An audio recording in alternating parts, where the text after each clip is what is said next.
여러분 안녕하세요. 안녕하세요. 이집사 진집사의 바이블 스터디 시간입니다. 우리가 저번 주에는 히스기야의 종교개혁 이야기를 했었죠. 그런데 이번 주에는 요시야의 종교개혁 이야기를 해볼까 합니다. 그런데 이집사, 네. 저는 이런 성경 공부를 이번에 하면서 느낀 점이 히스기야와 요시야의 종교개혁 이야기, 이런 제목이 별로 안 어울리는 것 같아요. 아, 그래요? 그럼 어떤 제목을 생각해 보셨나요? 저는 히스기야와 요시야의 이스라엘의 회복운동, 이 제목 어떻습니까? 좋은데요. 삶의 중심으로의 다시 돌아가자는 회복운동, 그리고 하나님으로부터 다시 돌아가자는 그런 회복운동, 이렇게 제목을 붙이고 싶은 생각이 들더라고요. 어쨌든 오늘 요시야의 개혁 이야기를 한번 해보도록 하겠습니다. 자, 요시야 시대로 출발! 고고고! 자, 오늘은 요시야 이야기인데요. 인물 개혁, 국제 정세, 종교 개혁의 주요 내용은 무엇이 있는지, 그리고 요시야의 죽음과 평가는 어떠했는지, 그리고 히스기야와 어떤 비교를 할 수 있는지, 그리고 마무리를 하는 순으로 하겠습니다. 본문 말씀은 열왕기하 22장, 23장 말씀, 그리고 역대하 34장, 35장 말씀을 참고해 주시고요. 자, 요시야는 어떤 인물이었을까요? 유다 왕 20명 중에서 16번째 왕이었다고 합니다. 정말 이른 나이인 8살이라는 나이에 왕이 되었어요. 그리고 31년간 통치한 왕입니다. 아몬과 여디다 사이에 출생하였고요.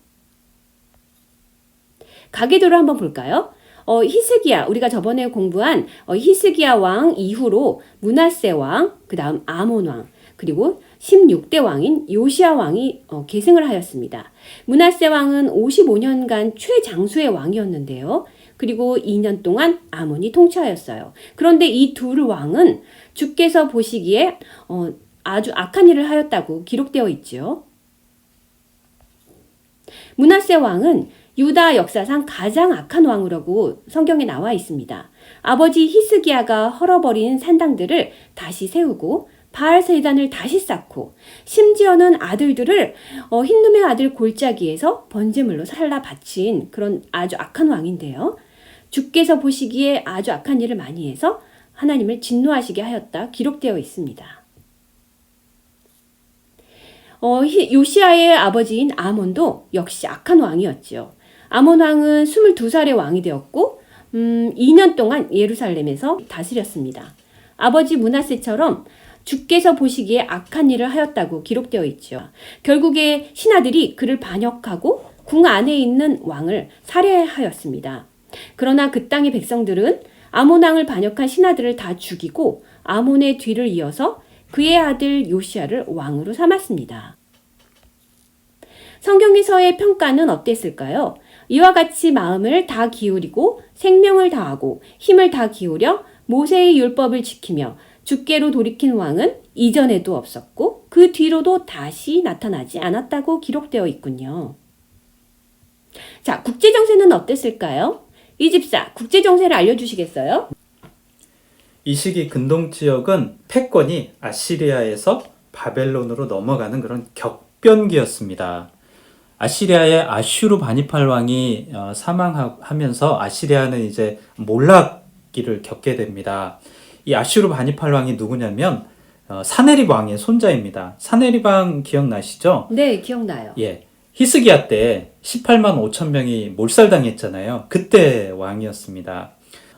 니느웨가 BC 612년에 함락이 됩니다. 아시리아의 수도. 메대와 바벨론의 연합군에 의해서 이제 니느웨가 멸망을 당하는데요. 진집사. 네.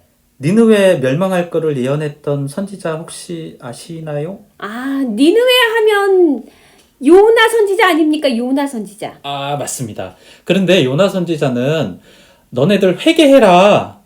안 그러면 멸망할 거다. 이렇게 그 말씀을 선포해서 니느웨 사람들이 회개했잖아요. 맞아요. 근데 그로부터 한 150여 년이 지나서 나훔 선지자가 아시리아의 멸망을 예언을 합니다.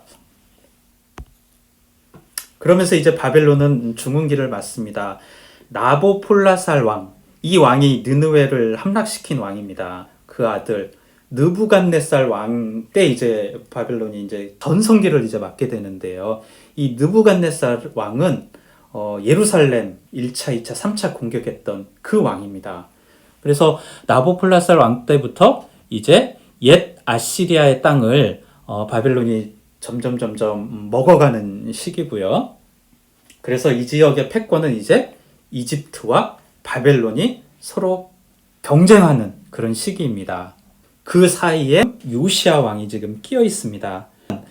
옛날 그렇게 남유다를 괴롭혔던 아시리아는 이제 쇠락해 있기 때문에 남유다 입장에서는 아시리아 세력의 그런 공백기를 이용해서 이제 약간의 이제 숨통은 트인 그런 시기라고 할 수 있겠고요. 그리고 이런 시기를 잘 이용해서 요시야 왕은 여러 개혁 조치들을 단행할 수 있게 됩니다.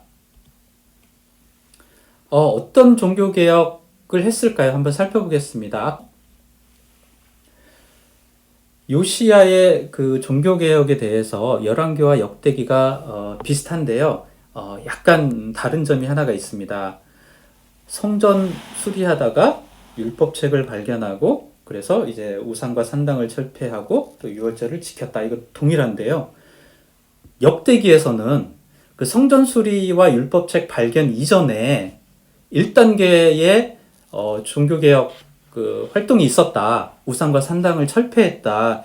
이런 기록이 있습니다. 그래서 저희는 역대기의 순서에 따라서 이야기를 진행을 해보려고 합니다. 요시야 왕의 생애입니다. 8살에 왕이 됐는데 어휴, 이런 난세에 그 조그만 어린 왕이 뭘 할 수 있겠어. 이렇게 다들 조마조마하게 지금 보고 있는데 역대기 기자는 우리를 안심시킵니다. 주기 8년 되던 해에, 그러니까 16살이죠. 이때부터 요시야가 다윗의 하나님을 구하기 시작했대요. 그리고 12년에 예루살렘과 유다를 정결하게 하는 조치를 단행을 하고요. 그다음에 주기 18년째에 성전 수리하다가 율법책을 발견하고 그다음에 대대적인 종교개혁을 단행을 합니다. 주기 31년, 39살이죠. 부깃도에서 전사하는 것으로 생애를 마감합니다. 아니, 근데 어떻게 이렇게 이른 나이부터 다윗의 하나님을 구하기 시작했을까요? 하나님의 섭리죠. 자, 1단계 종교개혁입니다. 산당과 우상을 제거합니다. 요시야는 통치 12년이 되던 해에 산당과 아사라 목상과 아로 새긴 우상들과 부어 만든 우상들을 없애서 유다와 예루살렘을 깨끗하게 합니다. 아세라 목상들, 아로 새긴 우상들, 부어 만든 우상들을 그냥 부수기만 한 게 아니고요. 빻아서 가루로 만들어 버립니다. 그리고 무덤에 뿌립니다. 이런 그 강력한 우상 척결 의지를 보이고 있죠. 그리고 이 조치들을 남유다뿐만이 아니라 북이스라엘까지 직접 가서 합니다. 역대하 34장 6절에서 7절입니다. 요시야 왕은 같은 일을 므낫세와 에브라임과 시므온 지역과 저 멀리 사방이 다 폐허가 된 납달리 지역에 이르기까지 직접 가서 행하였습니다. 이스라엘 그 12지파의 그 땅 지도입니다. 므낫세, 에브라임, 시므온, 그리고 납달리는 어디 있나요? 네, 저 위쪽에. 이 지역을 직접 요시야 왕이 다니면서 우상들을 없앴다네요. 자, 그리고 우리가 잘 아는 성전 수리 내용입니다. 요시야는 통치 18째 해가 되는 때에 이제 성전을 수리하게 합니다. 그동안 므낫세, 아몬을 거치면서 성전이 방치가 됐었나 봐요. hil기야 대제사장에게 그 성전에 들어온 돈을 건네주고요. 근데 그 돈이 므낫세와 에브라임과 북이스라엘의 지역에 사는 백성들, 그리고 유다와 베냐민에 사는 모든 백성들, 거기서 거두어 들인 거래요. 그래서 다윗과 솔로몬 시대처럼 유다와 남유다와 북이스라엘 온 백성의 참여에 의해서 지금 성전 보수 작업이 진행이 됩니다. 그러다가 율법책을 발견을 합니다. hil기야 제사장이 성전에서 궤에 보관된 돈, 헌금함이죠. 헌금함에 보관된 돈을 꺼내다가 모세가 전한 주의 율법책을 발견합니다. 그리고 사반 서기관에게 율법책 발견했다고 건네주고요.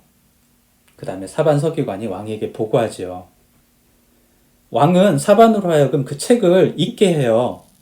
그리고 율법의 말씀을 다 듣고 나자 그가 자기 옷을 찢습니다. 애통해합니다. 자기 옷을 찢는다는 것은 회개의 의미죠. 요시야는 이렇게 얘기를 해요. 우리 조상들이 이 말씀에 복종하지 않았구나. 우리들이 말씀에 지키도록 한 것을 지키지 못했구나. 그래서 하나님의 진노를 우리가 받고 있구나. 이걸 뉘우치죠.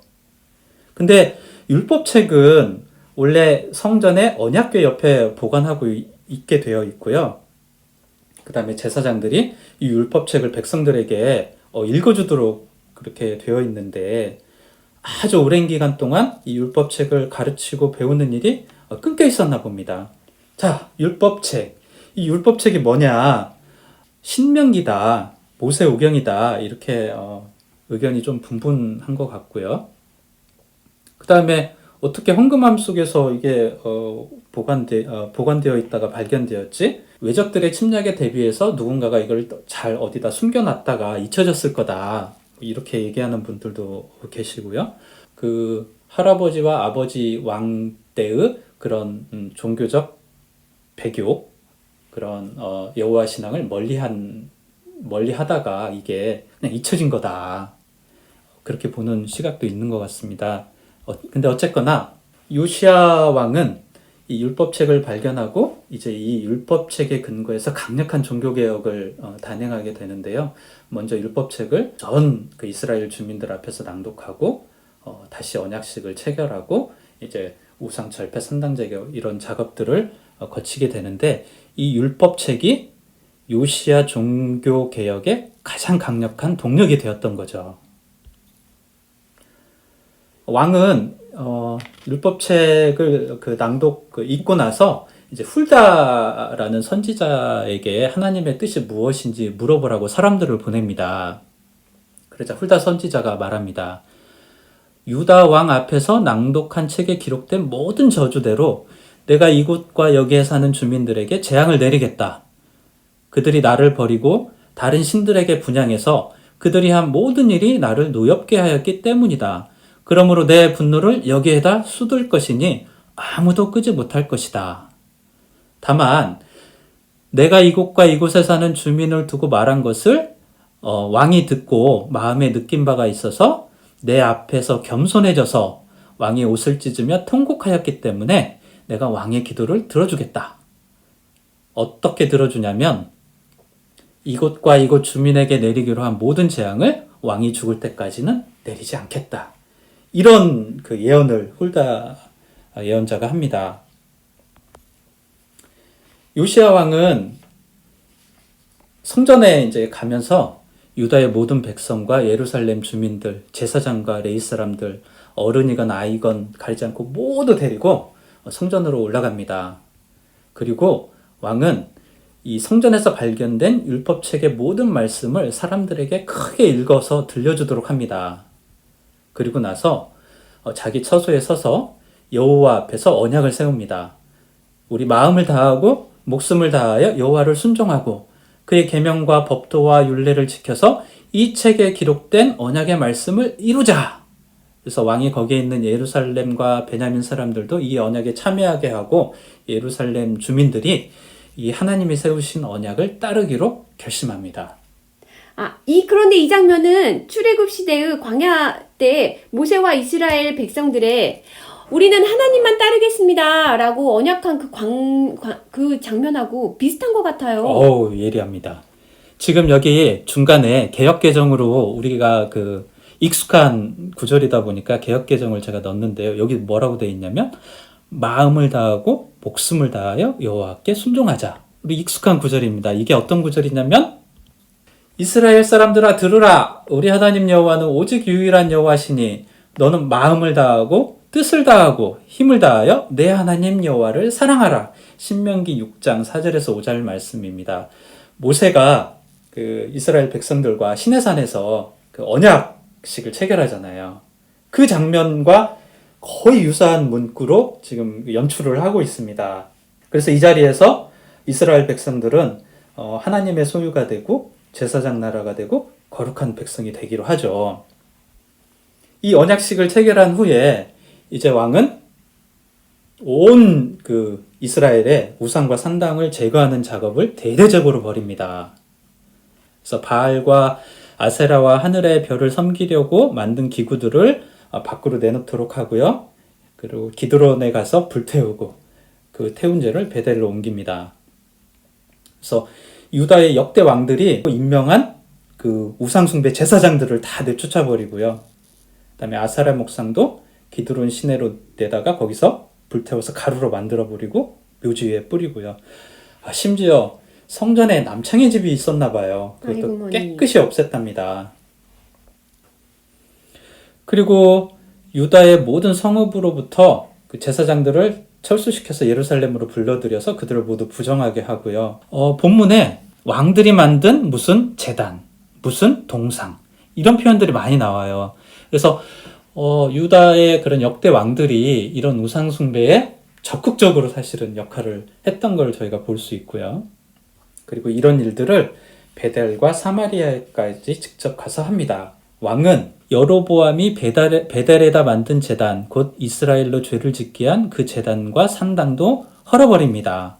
불태워서 가루로 만들고요. 아사라 목상도 불태웁니다. 또 산 위에 무덤이 있는 걸 보고 그 무덤 속에 뼈들도 꺼내서 제단 위에 모아놓고 불태워버립니다. 그래서 한때 하나님의 사람이 이 일을 두고 예언한 주의 말씀대로 되었습니다. 이게 어떤 말인지 한번 보겠습니다. 솔로몬 통일왕국 시대 이후에 이제 북이스라엘과 남유다로 분열이 되잖아요. BC 930년에. 그 북이스라엘의 첫 번째 왕이 여로보암 왕이었어요. 사람들이 제사 지내려고 하나님께 예배하려고 저기 예루살렘에 가면 어떡하지? 그래서 궁리궁리 하다가 금송아지상 2개를 만듭니다. 여기 너희를 이집트에서 구해주신 하나님이 여기 계십니다. 그러니까 여기다 예배 드리세요. 그래가지고 금송아지 하나는 베델에, 금송아지 하나는 단에 두고 섬기게 해요. 자, 베델, 예루살렘 중앙에 있죠. 단, 우리 지난 시간에 단에서 부엘세바에 이르기까지 할 때 봤죠? 북쪽 끝. 근데 이때 어떤 일이 있냐면 어떤 사람이 그 제단을 보고서 이제 막 말씀을 외쳐요. 제단아, 제단아, 나 주가 말한다. 다윗의 가문에서 한 아들이 태어날 것이다. 그 이름은 요시아라고 불릴 것이다. 그가 분향하는 산당의 제사장들을 죽여서 제물로 바칠 것이다. 그 제사장들의 뼈를 태울 것이다. 이렇게 예언을 해요. 열왕기상 13장 1절에서 3절에. 그 예언이 지금 이루어지는 거죠. 자, 그 다음에 유월절을 또 성대하게 지킵니다. 요시아는 예루살렘에서 주님께 유월절을 지켰습니다. 사람들은 첫째 달 14일에 유월절 어린 양을 잡았습니다. 다윗 왕이 써서 지시한 것에 따라, 솔로몬이 써서 지시한 것에 따라, 모세로 시켜서 말씀하신 그대로 이렇게 율법에 따라서 하고 있다는 것을 굉장히 강조를 하고 있습니다. 왕은 그 어린 양, 어린 염소 3만 마리, 숫소 3천 마리를 백성들이 그 유월절 제물 때 쓰도록 거저 주고요. 그다음에 레위 사람의 지도자들 그리고 레위 사람들도 유월절 제물로 쓰라고 어린 양과 어린 염소 5천 마리, 소 500마리를 내놓고요. 그다음에 레위 사람들은 이제 가죽을 벗기고 제사장들은 이제 피를 받아서 제단에 뿌립니다. 그리고 레위 사람들은 어린 양을 규례에 따라서 불에 굽고요. 나머지 제물들은 솥과 가마와 냄비에 삶아서 모든 백성에게 속히 분배했대요. 그리고 나서야 자신들과 제사장들 몫을 준비하기 시작합니다. 이 역대하 35장 7절에서 15절 본문에 레위 사람들 이 문구가 많이 나와요. 그래서 레위 사람들이 단순히 어떤 제사장들을 보조하는 역할, 종속된 역할, 이런 지위가 아니라 그런 역할을 많이 강조를 하고 있는 느낌이고요. 요시야의 6월절 준수에 대해서 성경은 어떻게 평가하고 있는지 보겠습니다. 역대하 35장 18절입니다. 예언자 사무엘 이후로 이스라엘 안에서 이처럼 6월절을 지킨 예가 없었습니다. 이스라엘의 역대 왕들 가운데서도 요시야가 제사장들과 레위 사람들과 그때 거기 모인 온 유다와 이스라엘 사람들과 예루살렘 주민들과 함께 지킨 그런 6월절은 일찍이 지켜본 왕이 없었습니다. 이렇게 후하게 평가를 하고 있고요. 여기 온 유다 이스라엘 사람들을 강조하면서 우리 하나 되는 이스라엘을 소망하는 모습을 지금 볼 수 있고요. 히스기야는 솔로몬 날부터 이제까지 이렇게 6월절을 지킨 적이 없었다고 얘기하고 있고요. 요시야는 사무엘 이후로 이처럼 6월절을 지켰던 적이 없었습니다. 이렇게 훨씬 더 후하게 평가를 하고 있습니다. 아마도 율법에 따라서 더 엄격하게 지켰다라는 점을 더 긍정적으로 평가하는 게 아닐까 싶습니다. 우리는 그 히스기야의 종교개혁 그리고 요시야의 종교개혁을 보면서 남유다뿐만이 아니라 북이스라엘에까지 사람들을 초대하고 함께 참여하고 그런 모습들을 계속 보고 있습니다. 이게 온 이스라엘 사상이라고 하는데요. 우리 요시야 왕도 이 종교개혁의 범위를 북이스라엘까지 베델, 사마리아 거기까지 직접 가서 행했었고요. 그 다음에 성전 수리하는 헌금도 북이스라엘 사람들이 참여했습니다. 6월절 행사에도 북이스라엘 사람들이 참여했습니다. 북이스라엘 사람들은 남이 아니고 다윗과 솔로몬 그 통일왕국 시대처럼 우리 함께 예배드릴 동포들이다. 이런 사상이 근저에 깔려 있고요. 이런 걸 통해서 분열되어 있던 남유다와 북이스라엘이 하나로 통일되는 그런 모습을 계속적으로 좀 보여주고 있습니다. 이런 요시야 왕이 어떻게 죽음을 맞게 되는지 한번 살펴보겠습니다. 먼저 성경의 평가를 한번 볼까요? 열왕기하 23장 25절은 이와 같이 마음을 기울이고 생명을 다하고 힘을 다 기울여 모세의 율법을 지키며 주께로 돌이킨 왕. 이전에도 없었고 그 뒤로도 다시 나타나지 않았습니다. 마음을 다하고 목숨을 다하고 힘을 다하여 우리 그 시내산 언역의 그 신명기 비슷한 문구를 가져와서 모세의 율법을 훌륭하게 지켰던 왕으로 지금 극찬을 하고 있고요. 그다음에 역대하 34장 2절은 그는 주께서 보시기에 옳은 일을 하였고 그의 조상 다윗의 길을 본받아서 오른쪽으로나 왼쪽으로 곁길로 벗어나지 않았습니다. 이렇게 칭찬하고 있습니다. 오른쪽으로나 왼쪽으로나 그러면 그 중심은 뭘까요? 뭘까요? 무기또 전투입니다. 역대하 35장 20절, 21절 이런 모든 일이 일어난 뒤 곧 요시야가 성전 정돈을 마치고 난 뒤에 이집트 느고 왕이 유프라테스 강가에 있는 갈그미스를 치려고 올라왔으므로 요시야가 그것을 막으러 나갔습니다. 느고가 요시야에게 전령을 보내어 말하였습니다. 유다 왕은 들으시오. 나는 오늘 그대를 치려고 온 것이 아니라 나와 싸움이 벌어진 족속을 치려고 나선 것이오. 하나님께서 나에게 속히 가라고 명하였소. 그러니 하나님이 나와 함께 계시오. 하나님께 멸망을 당하지 아니하려거든 하나님을 거역하는 이 일을 어서 멈추시오. 히스기야 때는 우리 종교개혁을 쭉 마치고 나서 여러 가지 복들이 쫙 뒤따랐잖아요. 근데 그런 장면들이 일체 없습니다. 바로 이 전쟁 장면으로 건너뛰고요. 두 번째, 느고 왕이 하나님을 막 언급을 합니다. 4번이나 인용을 하지요. 이 왕이 하나님을 섬기는 왕이었겠습니까? 아니겠죠. 느고 왕이 갈그미스를 치려고 지금 가고 있다라고 지금 얘기를 해요. 근데 열왕기 하에서는 뭐라고 하고 있냐면 개역개정입니다. 요시야 당시에 애굽의 왕 바로 느고가 아수르 왕을 치고자 하여 유프라데 강으로 올라가므로 요시야 왕이 맞서 나갔습니다. 이렇게 기록을 하고 있습니다. 이게 지금 1차 갈그미스 전투입니다. 갈그미스 전투가 2번 있거든요. 네, BC 609년 1차 갈그미스 전투를 위해서 지금 이집트 군사들이 무기또를 거쳐서 올라가고 있는 중입니다. BC 612년에 니느웨 함락됐었잖아요. 이제 남아있던 아시리아 군대와 이제 그 왕족들이 그 옆에 있던 니느웨 옆에 있던 하란에 이제 다 모여들어서 거기서 저항을 하고 있고요. 그러다가 이 하란마저도 BC 610년에 이제 바벨론에 함락이 되게 됩니다. 근데 이제 남아있던 아시리아 그 세력들이 이집트의 도움을 요청을 해요. 그러니까 이집트는 이제 판단을 하죠. 저 바벨론이 세력을 크게 확장하면 우리 이집트도 무사하지는 못할 텐데 이걸 좀 견제를 해야 되지 않을까? 그래서 이 아시리아를 지원하기 위해서 지금 군사들을 보내게 되거든요. 그래서 지금 이집트는 아시리아를 치러 가는 게 아니라 아시리아를 도와주러 지금 올라가고 있습니다. 역사적으로. 근데 우리 개역개정에서는 번역에 약간 오류가 있는 거고요. 그리고 이때 요시야는 이 이집트군을 막아 세우기 위해서 지금 참전을 하고 있어요. 아니, 바벨론하고 이집트가 좀 둘이 막 싸우게 해서 두 나라가 좀 힘을 잃게 하면 남유다는 어부지리로 중간에서 좀 이득을 누릴 수 있을 텐데 왜 굳이 저 이집트를 막아 나섰을까 이런 생각을 하게 되는데 이집트의 세력이 커지는 거를 원치 않았던 것 같고요. 요시야가.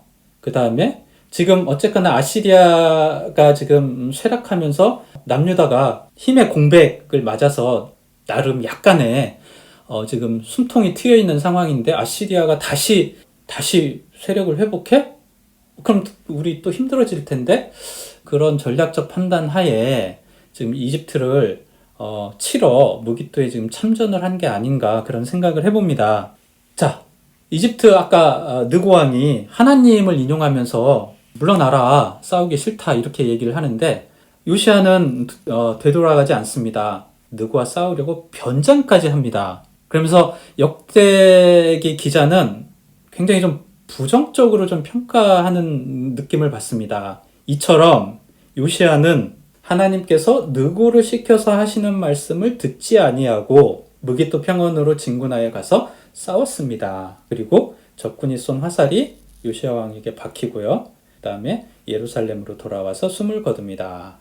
그래서 어떤 분들은 요시야가 죽게 된 원인을 너무 자만했다. 왜 전쟁터에 나갈 때 하나님의 뜻을 묻지 않았냐. 왜 하나님의 그 목소리에 귀를 기울이지 않았냐. 이렇게 얘기를 하는 분들도 있는데 개인적으로는 썩 와닿지는 않습니다.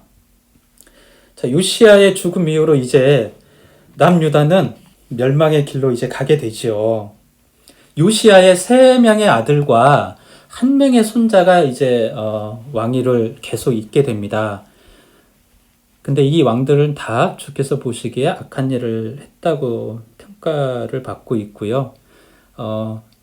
요시야 사후 23년 뒤에 이제 BC 586년에 남유다는 이제 결국 멸망을 하게 됩니다. 진집사.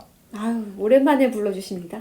그러면 여기 남은 왕 네. 한 명당 대략 몇 년간 통치한 건가요? 남은 이거 산수 문제군요. 4명의 왕이니까 평균 5년 아닙니까? 맞습니다. 산수 잘하네요. 네. 훌륭하죠. 먼저 그 요시야의 뒤를 이어서 여호아하스가 왕위에 올라요. 근데 이 왕은 1차 그 갈그미스 전투에 그 참여했다가 내려오던 그 이집트 군대에 의해서 왕위에서 이제 끌려 내려오고 이집트로 잡혀가고요. 그 다음 왕은 이제 여호야김이 왕위에 오르게 됩니다. 이 왕은 바벨론에 잡혀가는 또 그런 신사가 되고요. 그 뒤를 이어서 여호야긴이 왕위에 올라요. 네. 이 왕도 불과 3개월밖에는 왕위에 못 있게 되는데 이 왕도 또 바벨론으로 잡혀가고요. 그 뒤를 이어서 이제 마지막 왕 시드기야가 올라가게 됩니다. 그래서 시드기야 왕도 결국은 바벨론으로 끌려가게 됩니다. BC 586년 느부갓네살 왕에 의해서 예루살렘이 이제 함락이 됩니다. 참 비극적인 장면입니다. 진집사, 네. 이 오른쪽에 있는 이 그림은 어떤 장면인 것 같아요? 네. 이 장면 시드기야 왕하고 관련된 그림 같아요. 남유다 마지막 왕인 그 시드기야 왕이 두 아들이 죽는 장면을 마지막으로 보면서 그리고 두 눈이 뽑혀서 바벨론 포로로 잡혀가는 그런 장면이죠. 너무 잔인하고 마음 아픈 장면이네요. 이 시드기야 왕은 참 마지막 본 장면이 두 아들이 무참하게 살해당하는 그런 장면을 끝으로 이제 눈을 잃게 되는 거잖아요. 네. 남은 생애 동안 이 왕의 참 얼마나 삶이 어땠을까요? 슬펐을까요? 자, 그러면 히스기야와 요시야의 종교개혁을 한번 비교해 보겠습니다. 진집사, 네. 어떤 공통점과 차이점이 있나요? 네. 공통점을 한번 볼까요? 히스기야와 요시야는 둘 다 악한 아버지 왕으로부터 왕위를 이어받았죠. 그렇지만 어느 누구보다도 강력한 종교개혁을 하였죠. 그리고 성전과 예배의 회복에 초점을 두었고요. 유월절을 아주 성대하게 기쁘게 정말 지킨 왕들입니다. 남북 이스라엘의 하나됨을 위한 노력이 있었고요. 그리고 둘 분 다 율법에 규정된 대로 정말 그 종교개혁을 이룬 왕이라고 알고 있죠. 그럼 차이점에 뭐가 있을까요? 히스기야는 아수르 침략기에 주로 활동하였죠. 그런데 요시야는 거의 아수르의 힘이 빠져갈 때쯤 그 쇠퇴기에서 그 종교개혁을 단행한 차이점이 있습니다. 히스기야는 재앙과 심판에 대한 반성을 토대로 종교개혁이 이루어졌지만 요시야는 성경에서 발견된 율법책을 그 기준으로 종교개혁을 하였고요. 히스기야는 엄격하지 않은 그 유월절을 준수한 그런 내용이 있죠. 우리가 전에 두 가지를 공부한 적이 있습니다. 그리고 요시야는 그렇지만 율법의 규정대로 그 유월절을 잘 지켰다. 이렇게 기록이 되어 있고 히스기야는 보응신학의 요소가 강하게 나타나서 종교개혁을 이루고 난 다음 정말 만서형통의 그 삶을 살았다. 이렇게 나와 있고 요시야는 그렇지만 보응신학의 요소가 좀 덜 드러나서 젊은 이른 나이에 죽음을 맞이하는 그런 차이점이 있습니다. 선한 왕이지만 왜 그렇게 일찍 객사해야만 했을까요? 그 이유는 성경의 열왕기하 23장에 힌트를 얻을 수 있을 것 같아요. 주께서는 유다에게서 쏟으시려던 그 불타는 진노를 거두어들이지는 않으셨다. 왜냐하면 므낫세가 주님을 너무나도 경노하시게 하였기 때문이다. 그리고 주께서는 이렇게 말씀하셨다. 이스라엘을 내가 외면하였듯이 유다도 내가 외면할 것이요. 내가 선택한 도성 예루살렘과 나의 이름을 두겠다고 말한 그 성전조차도 내가 버리겠다. 이렇게 나와 있습니다. 요시야의 그런 선한 노력에도 불구하고 하나님의 그 시계추를 돌리기에는 이미 너무 많이 늦어버린 것 같아요. 그래서 사랑의 하나님이 이제 공의의 하나님으로서 결국은 심판하시는 그런 시간이 와버렸네요. 자, 마무리입니다. 우리 그 히스기야와 요시야가 그토록 성전 예배의 회복 그리고 하나님께로 돌아가자 외쳤던 거 보았습니다. 이스라엘의 신앙을 지탱하는 두 기둥이 다윗 언약과 여호와 성전입니다. 다윗 왕위가 영원토록 무궁할 거다. 평안할 거다. 하나님이 계시기 때문에 우리는 안전할 것이다. 근데 역설적으로 이 성전이라는 게 그 이스라엘 사람들의 삶의 방식을 바꾸지 못하게 하는 결정적 원인이었다는 거죠. 하나님이 축복하시고 그 이름을 두신 하나님의 집이 여기 있는데 우리는 이 성전에 나와서 정성껏 제사만 드리면 비록 지금은 조금 힘겹고 어려운 상황이지만 좋아질 건데 그러니까 사람들이 그렇게 솔로몬 성전에 집착했던 거고 또 바벨론 포로기를 거쳐서 귀환해서도 또 제2성전 수룹바벨 성전을 그렇게 짓고 또 거기에 또 그렇게 매달리고 그런 역사가 쭉 이어져 왔던 거죠. 에레미야는 그 남유다가 멸망하던 시기에 성전 문 앞에서 이렇게 외칩니다. 나 만군의 주 이스라엘의 하나님이 말한다. 너의 모든 생활과 행실을 고쳐라. 그러면 내가 이곳에서 너희와 함께 머물러 살겠다. 이것이 주의 성전이다. 주의 성전이다. 주의 성전이다 하고 속이는 말을 너희는 의지하지 말아라. 그러니까 이 성전 예배에 목숨 걸지 말아라. 먼저 너희의 모든 생활과 행실을 고쳐라. 이렇게 외치고 있어요. 하나님께로 돌아가자고요? 어떻게요? 에레미야가 지금 말하고 있습니다. 이스라엘아, 정말로 내가 돌아오려거든 어서 나에게로 돌아오너라. 나 주의 말이다. 내가 싫어하는 그 역겨운 우상들을 내가 보는 앞에서 버리고 너의 마음이 흔들리지 않으면, 그리고 내가 주의 살아계심을 두고 진리와 공평과 정의, 개역개정에서는 진실과 정의와 공의로 서약하면 세계 만민이 주의 복을 받고 그들도 주를 자랑할 것이다. 이렇게 돌아오라고 얘기하고 있거든요. 하나님께로 돌아오려거든 첫 번째, 하나님보다 더 소중히 여기는 거 의지하지 마라.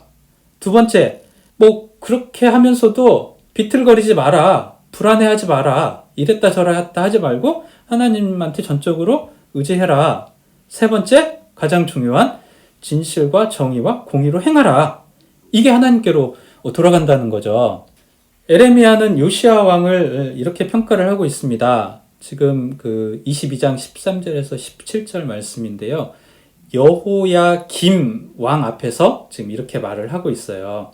네 아버지 요시야 왕이 정의와 공의를 행하지 아니하였느냐? 그때 그가 형통하였었느니라. 그가 가난한 자와 궁핍한 자를 변호하고 형통하였었다. 이것이 나를 알미 아니냐. 그래서 요시야 왕이 종교개혁, 성전예배 회복을 위해서 열심을 기울인 왕. 우리 지금 이렇게 지금 쭉 공부했잖아요.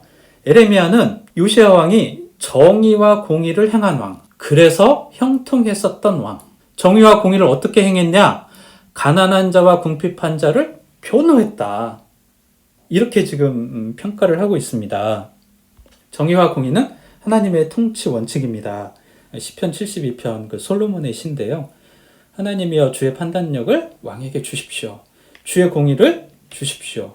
주의 백성을 공의로 재판하며 가난한 자를 정의로 재판하겠습니다.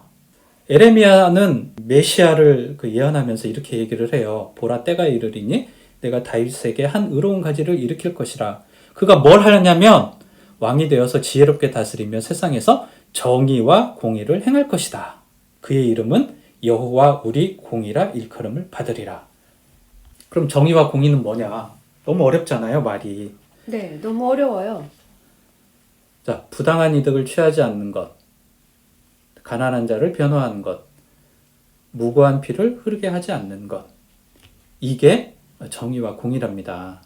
이게 예배의 회복이랍니다. 삶 가운데서 정의와 공의가 드러나야 한다. 하면서 에레미야는 이렇게 말을 합니다.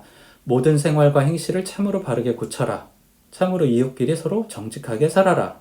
나그네와 고아와 가부, 연약하고 불쌍한 자들을 억압하지 말고 도와줘라.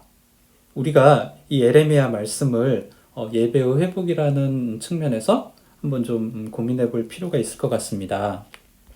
우리 지금까지 그 히스기야 시대, 그 요시야 시대, BC 한 600년에서 700년대 그 언저리 시대의 이스라엘을 살펴보았습니다.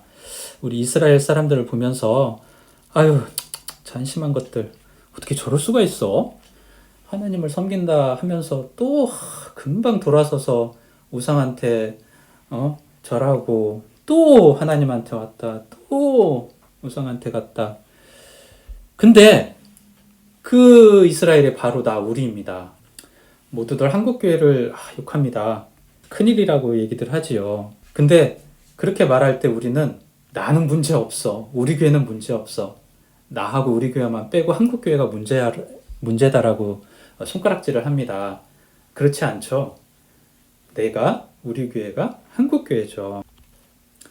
루터의 종교개혁이 일어난 지 지금 503년이 지났답니다. 우리가 히스기야의 종교개혁, 요시야의 종교개혁, 그리고 루터의 종교개혁까지 나하고 완전히 동떨어진 어떤 별개의 이야기 아니죠. 루터의 종교개혁이 바로 나의 종교개혁이 되어야 되겠죠.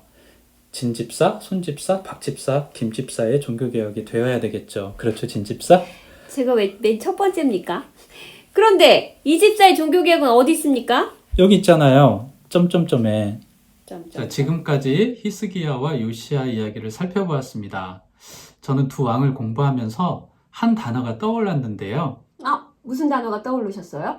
횃불이요. 아, 횃불요? 네. 네. 그 망해져가는 깜깜한 이스라엘에 환하게 불을 밝히고 사그라들어간 횃불이 생각났거든요. 아, 그렇군요. 진집사는요? 아, 저는 나침반이 떠올랐습니다. 하나님을 향해서 올바른 길로 잘 가게 해주고 백성들을 그 길로 잘 이렇게 인도해주는 나침반 말이에요. 아, 그렇군요. 멋진 단어가 떠올랐네요. 네, 그렇습니다. 자, 여기까지가 이집사와 진집사가 공부한 히스기야와 요시야 이야기였습니다. 저희들이 개역을 중심으로 공부를 준비하다 보니까 생략하거나 아니면 간단하게 언급만 하고 스킵한 부분들이 많은데요. 여러분들도 직접 궁금한 점들을 찾아서 공부해 보시면 큰 유익이 될 것 같습니다. 자, 여러분 수고하셨습니다.